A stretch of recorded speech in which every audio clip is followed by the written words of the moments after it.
Au RDPC, nous avons dit ces deux sont importants pour le Cameroun. Nous sommes pour le parti, surtout. Pour la santé pour le Cameroun. Du football camerounais. Le parti d'abord. Donc, nous ne pouvons pas aller à l'encontre du ministère.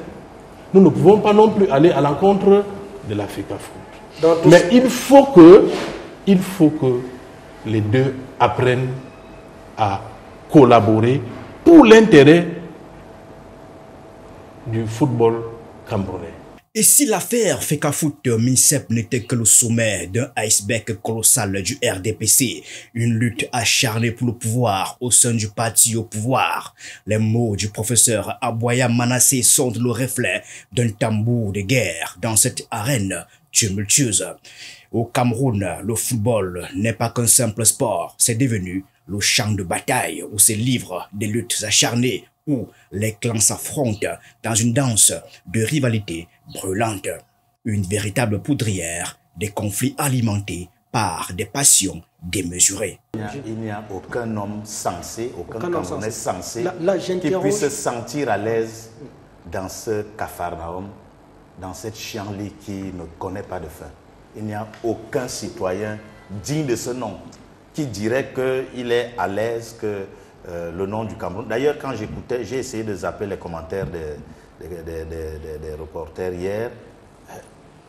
Plutôt que de parler du match, on ne parlait du que résultat de ça. du match. On ne parlait que de ça. On ne parlait que de ça. Attention, ici, on entre dans l'arène d'un véritable cataclysme footballistique. Il ne s'agit pas de simple rivalité familiale. Non, la lutte pour le contrôle des Lions indomptables a engendré des conflits si incroyables qu'ils frôlent l'absurde. Événements troublants, personnalités divisées, actes confus. Dans l'obscurité, le football écrit une page tumultueuse de l'histoire du pays de Roger Mila. Abdourahmane Aban Amadou Baba jette un éclairage froid sur ce conflit FECAFOOT MINSEP et pose les fondations d'un diagnostic essentiel. J'aimerais revenir, parce que j'aime toujours revenir à la genèse. Les gens ont tendance à oublier. Notre combat dans le football depuis plus de 10 ans, c'est de dire aux dirigeants, aux politiques, laissez les acteurs du football désigner leurs dirigeants. L'État nous a refusé ça. Il y a eu les présidents successifs qui sont venus. On n'a pas organisé les élections à la fédération. L'élection de Samuel Eto'o à la tête de la FECAFOOT a obéi à la même logique. Vous savez que c'est une élection qui a été ficelée comme ça. Vous savez comment ça s'est passé. Mais si Samuel est devenu président de la FECAFOOT, c'est par la volonté de la présidence de la République. Comment ça? Non, parce que c'est de la présidence qu'on appelait les délégués. Si vous me concédez le fait que je suis en plein dans le milieu du football. C'est un des responsables de la présidence. S'il vous plaît, c'est un des responsables de la présidence qui appelait les délégués à la veille pour leur dire que c'est Samuel le choix. D'autres appelaient aussi pour dire que c'est Seydou le choix de la présidence. Vous comprenez? De prouver des non, je ne vais pas appeler quelqu'un. Vous n'aurez personne qui va venir. Il y a des délégués. S'il vous plaît, passons. Le football, jadis symbole d'une culture universelle, s'est transformé en un champ de bataille où les lettres, communication et correspondance officielle de Samuel Eto'o fils et de Narcisse Mouelé Kombi sont des échos d'un clash monumental entre FECAFOOT et MINSEP. Le football n'est plus cette langue commune qui unissait les cœurs. Au Cameroun, parler de football aujourd'hui, c'est plonger dans la tourmente des rivalités où le discours du président Paul Biya du 10 février 2024 a marqué un tournant décisif. Ce jour-là, il a pointé du doigt les échecs cuisants de l'équipe lors de la Coupe d'Afrique des Nations en Côte d'Ivoire, tout en lançant des instructions fermes au gouvernement et au ministère des Sports et de l'Éducation physique en particulier pour redresser la barre. Je sais l'importance que vous accordez au football. L'État, dans le contexte difficile qui est le nôtre, consent de lourds sacrifices financiers à cet égard. Il est donc en droit d'exiger une meilleure organisation et de meilleurs résultats. Nous allons y veiller. Le gouvernement et tout particulièrement le ministère en charge des sports ont reçu des instructions claires sur le sujet.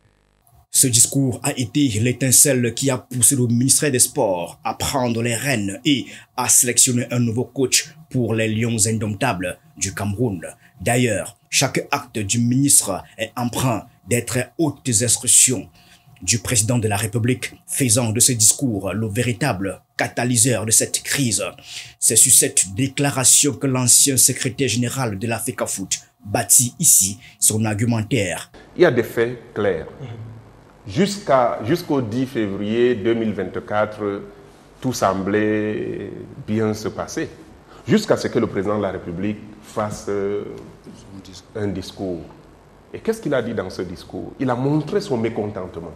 Il a dit aux Camerounais qu'il est aussi mécontent qu'eux. Il est déçu, malgré tous les moyens qu'il a mis. Et il a promis aux Camerounais qu'il allait apporter une solution. Et il a indiqué par où cette solution devait venir. Il a parlé du gouvernement et notamment du ministre des Sports. Moi, j'analyse.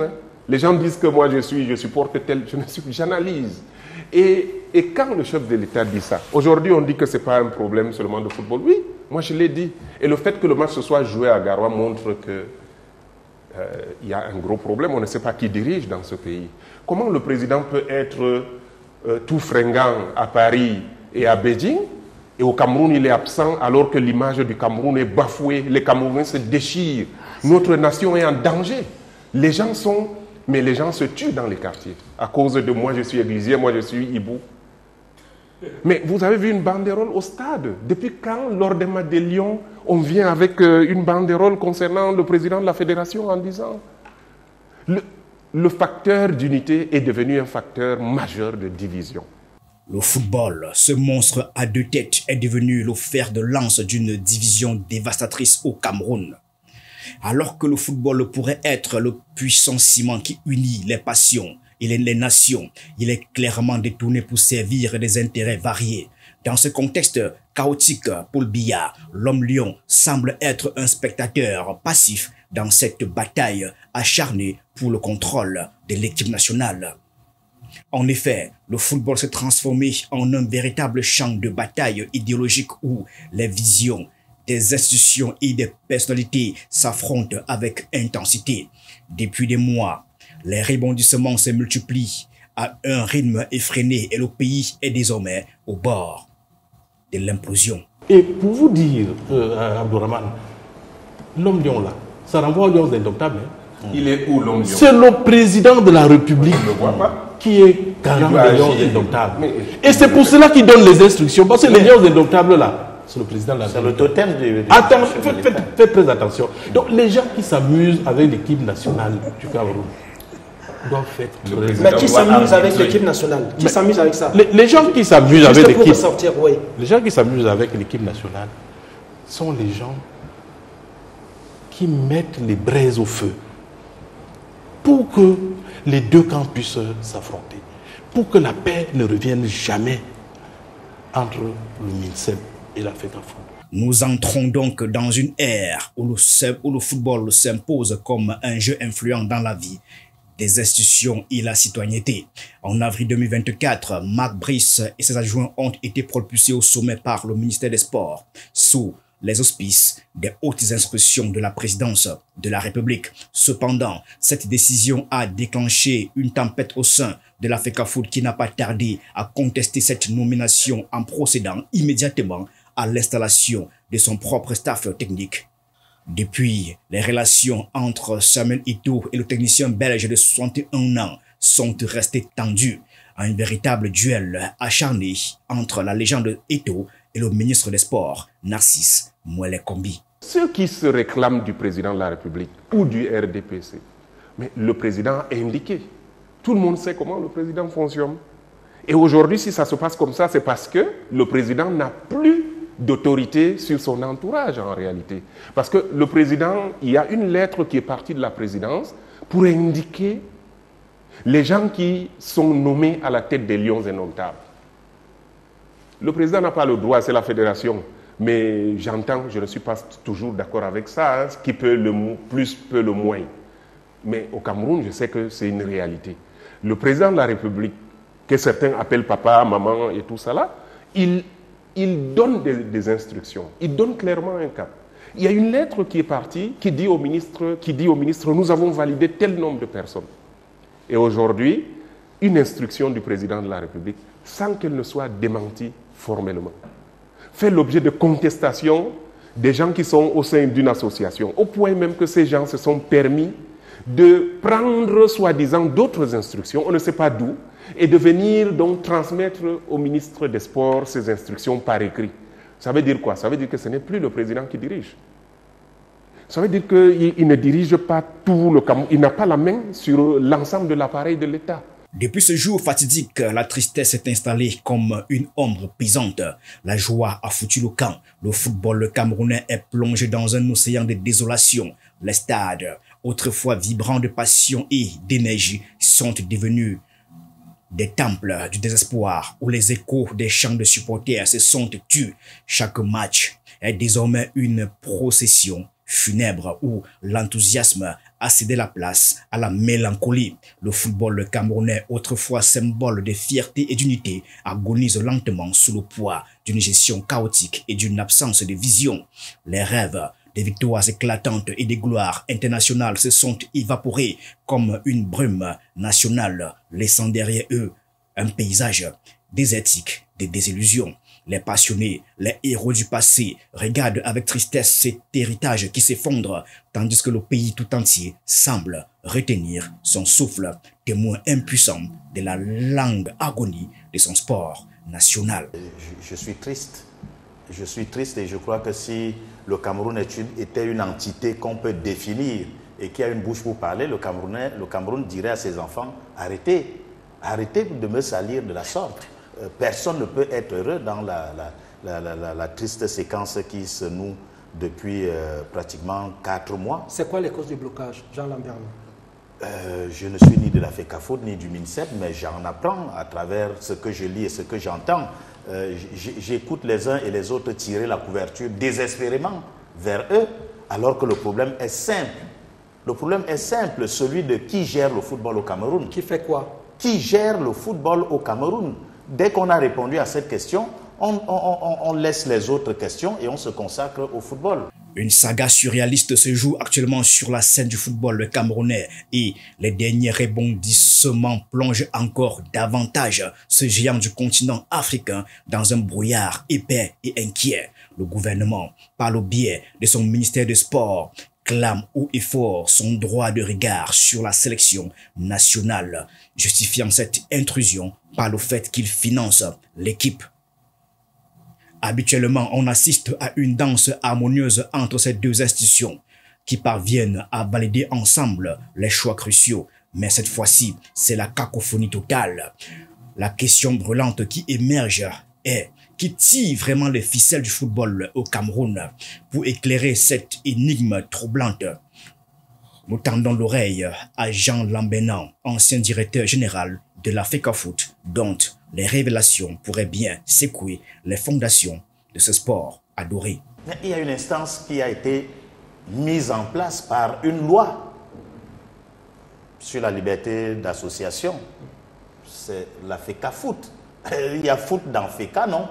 Comme il y a hand dans FECA, comme il y a karaté dans FECA. C'est-à-dire que fédération camerounaise chargée de gérer ci, fédération camerounaise chargée de gérer ça. Et à partir de ce moment, on laisse la FECAFOOT gérer le football et on lui demande des comptes.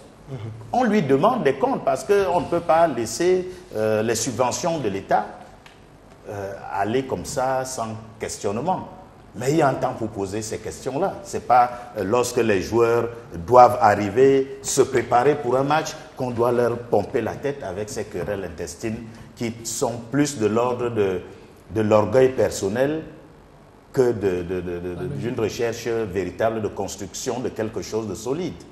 Et donc, la FECAFOOT, la CAF, son interface au Cameroun, c'est qui? C'est la FECAFOOT.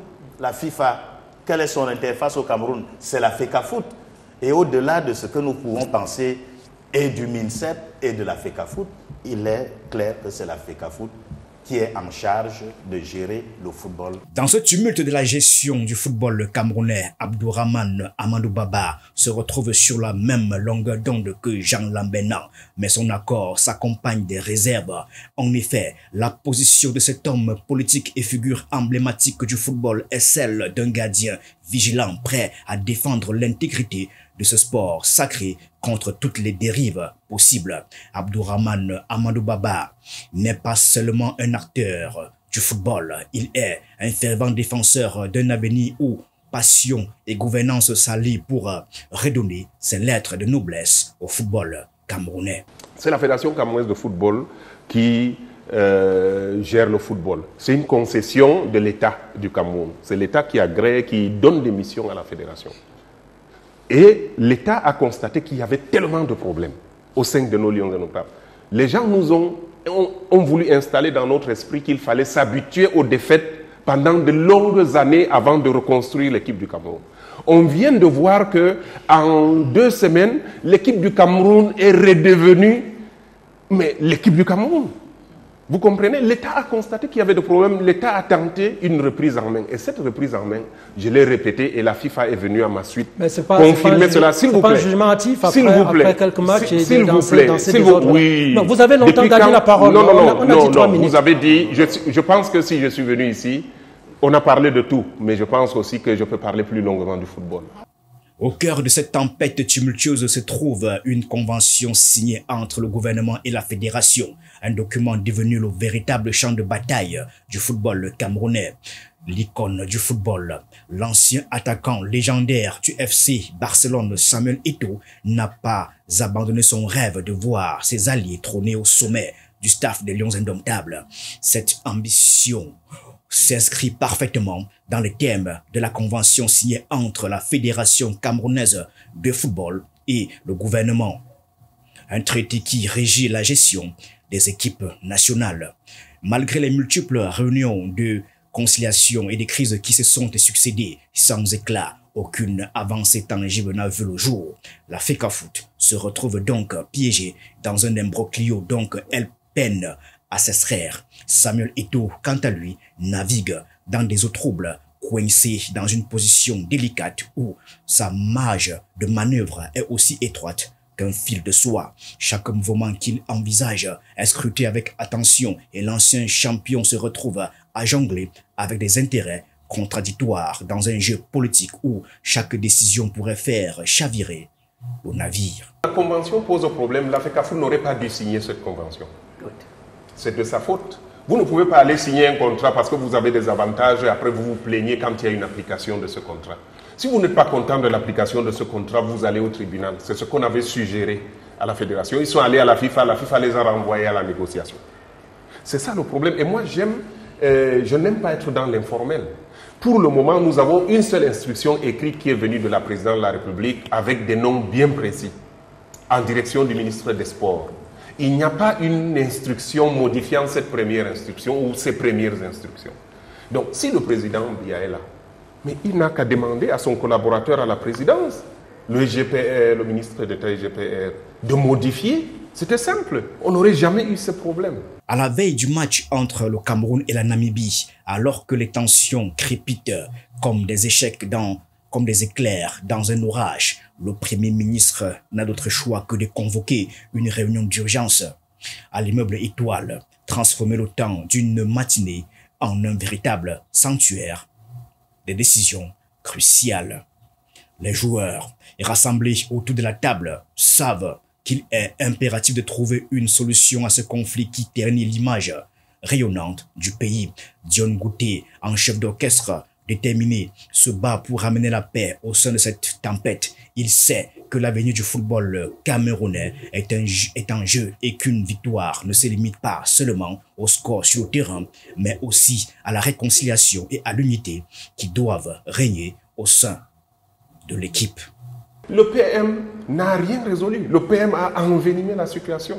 Parce que d'abord... Envenimé la situation? Bien sûr. Parce que, regardez, le PM a demandé qu'on aille jouer à Garoua. Il a d'abord dit qu'il va s'en tenir à la décision de la CAF.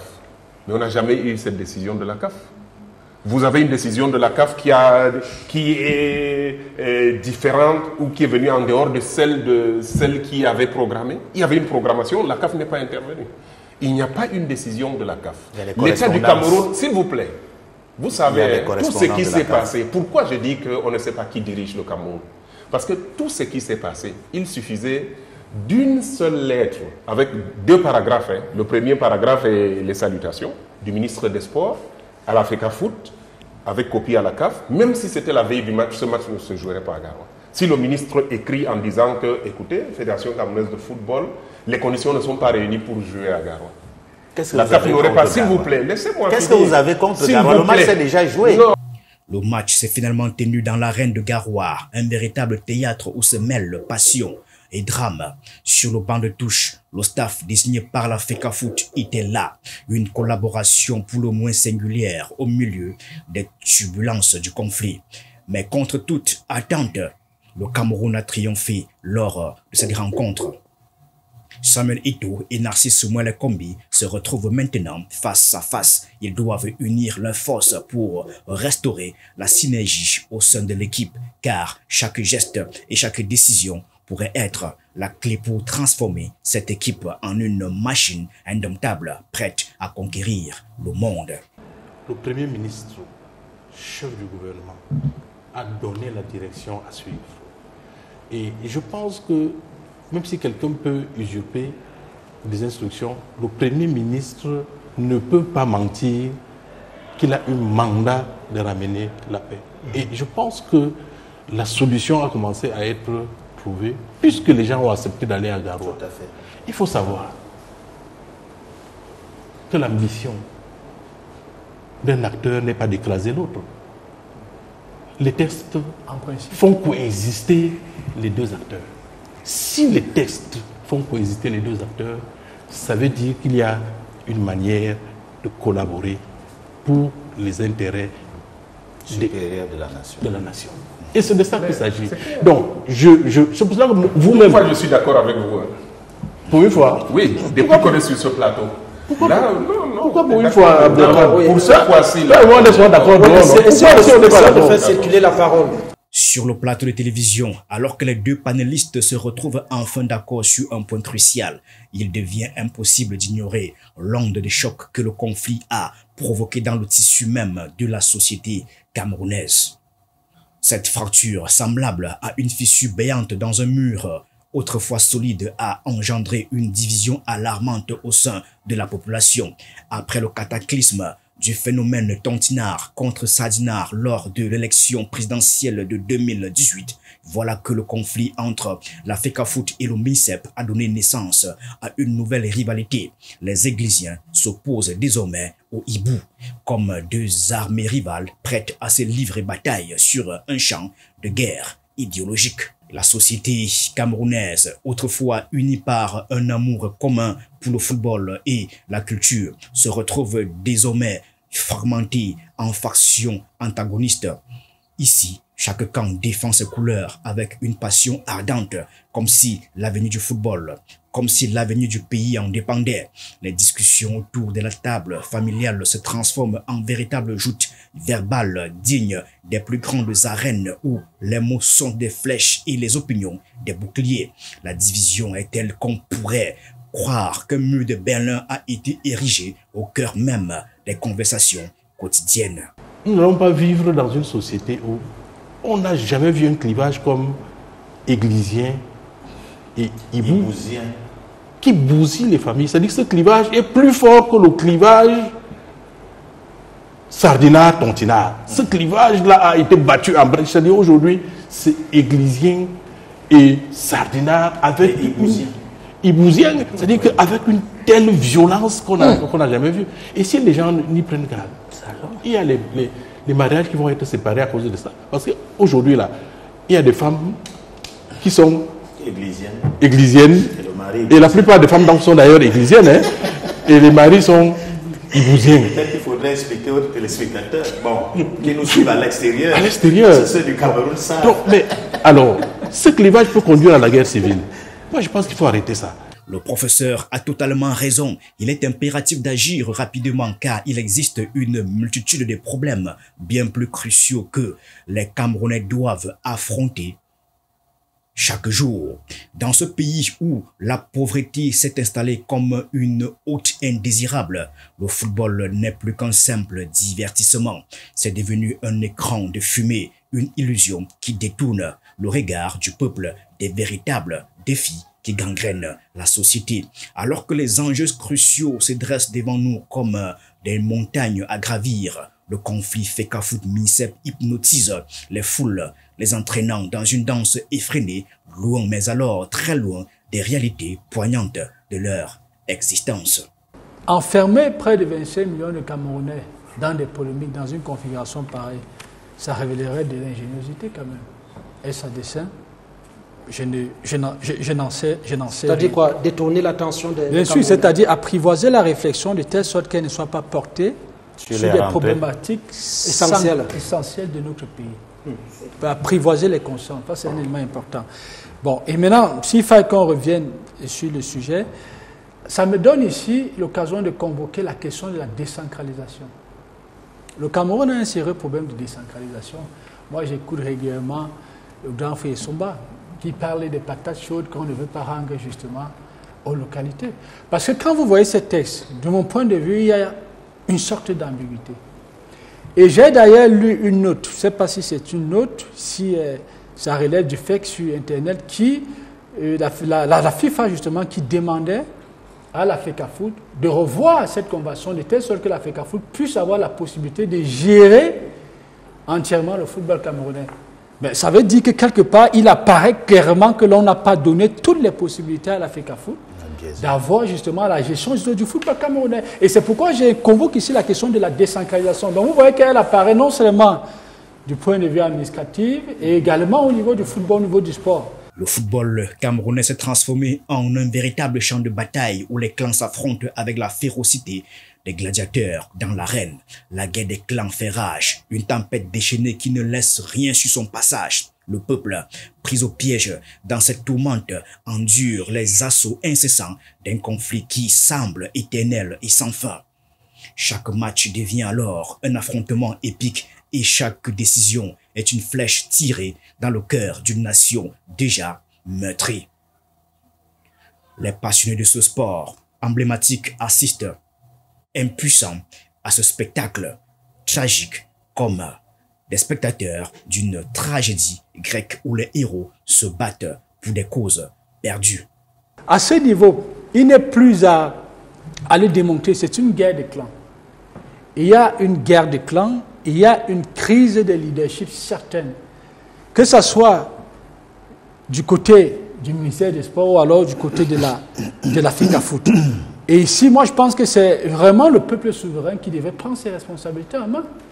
Parce que la question de la souveraineté, quand vous l'analysez du point de vue profondément philosophique, le peuple, il est souverain. Ça veut dire que si une masse énergétique, j'entends par la masse énergétique, bon nombre de Camerounais, des millions de Camerounais se lèvent et imposent leur opinion quant à la façon dont le football camerounais devrait être géré, je pense que ça peut avoir de l'effet.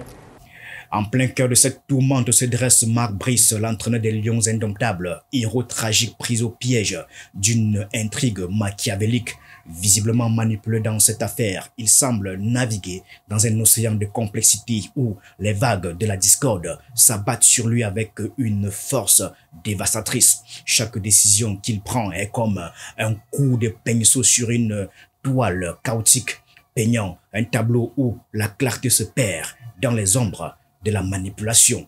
Chaque situation devient alors véritablement une énigme labyrinthique où les fils du destin s'entremêlent et où le technicien belge se retrouve au centre d'un jeu d'échecs dont il n'est pas le maître.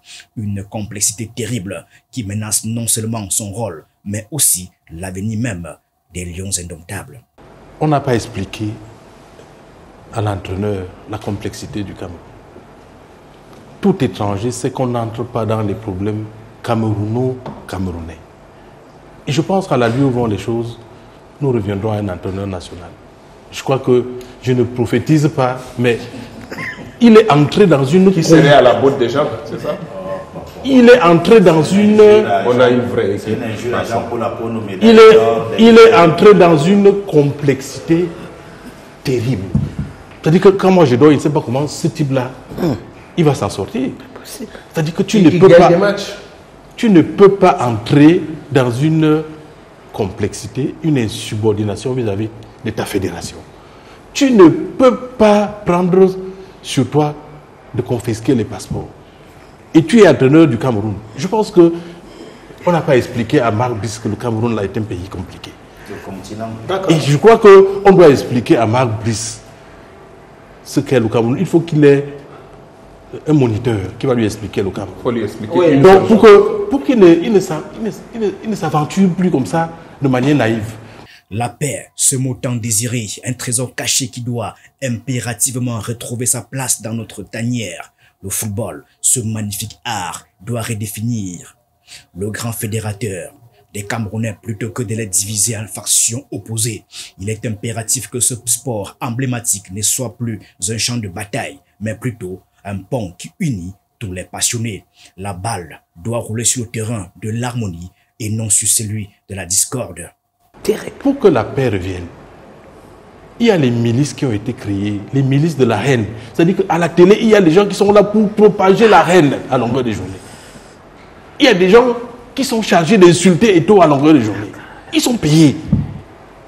Dans les réseaux sociaux. On ne peut pas vivre. Aussi une finance et des milices. On ne peut pas vivre dans un environnement aussi malsain à cause d'un problème simple. Ouais, moi, je pense que il faut que les gens dépassionnent. Abdourahmane, là, il faut qu'il aille chez un exorciste. Il faut qu'on essaye de... Non, c'est surtout votre président de fédération. Moi, je n'ai posé aucun acte à l'encontre des lions indomptables. Parce que les gens ont les couteaux, ils ont les pistolets comme les combats. C'est-à-dire qu'à la moindre occasion, ils sont prêts à dégainer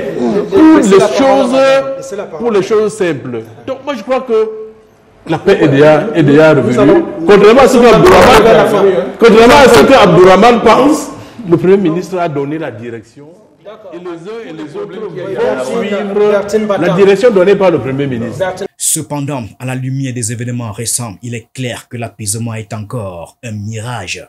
Lointain dans le désert de cette discorde, le chef de l'État se doit de revêtir son armure de leader et de prendre les rênes de cette situation chaotique. Il est grand temps qu'il sonne le clairon pour mettre un terme à ces conflits, comme un général qui ordonne la fin des hostilités sur le champ de bataille. Les attentes du peuple sont aussi élevées que les sommets des montagnes et il est impératif qu'il réponde à cet appel urgent pour restaurer la paix et l'unité tant espérée. La seule chose qui va résoudre ce problème-là, c'est l'intervention directe du chef de l'État. C'est-à-dire que notre pays, tel qu'il est structuré, ne peut résoudre ces problèmes que si Biya lui-même s'implique de manière directe. Et la première chose, c'est qu'il vienne poser... On ne veut plus les organisations, on veut maintenant les décrets. Il faut maintenant des décrets. Décrets de nomination d'un nouveau gouvernement. On veut des décrets. C'est-à-dire des actes. Mais l'État peut décider... Comité de normalisation. Je crois que la seule chose qui ne sera pas discutable, c'est que l'État retire l'agrément à la FECAFO pour que la FECAFO n'exerce pas. Ce que nous demandons... Mais tant que cet agrément existe, la FECAFO... Non, ça va trop fort, ça. Ça va trop fort. Non, quel que soit le cas, parce que ici nous sommes ici devant davantage pour le jeu des arts. Ça veut dire que ce n'est même pas un problème de loi, c'est le conflit entre des individus, les bagarres entre les individus et les clans. Donc vous ne pouvez pas résoudre ce problème-là en lisant les lois. La seule personne qui peut mettre fin à ça, c'est le chef de l'État, et il ne peut mettre fin à ça qu'avec les décrets. C'est ce que nous attendons. Comme on l'a vu Pempan, nous croyons qu'il osera encore pousser les décrets. Nous attendons les décrets. Le match décevant ramené de Kampala par les Lions indomptables face au Zimbabwe, un but 0-0 est un douloureux rappel qu'il est urgent de réagir pour sauver le football camerounais des ténèbres de la division et de la discorde qu'il enfonce dans le néant. Le Cameroun, cette grande nation de football doit absolument retrouver la fierté qui lui revient de droit sur le continent et au-delà. Il est temps que notre passion se réveille comme un lion rugissant, prêt à reprendre sa place sur la scène africaine. Chaque rencontre doit devenir une occasion de briller, un symbole de notre détermination à renverser la tendance et à faire vibrer le cœur du football camerounais avec une force incommensurable.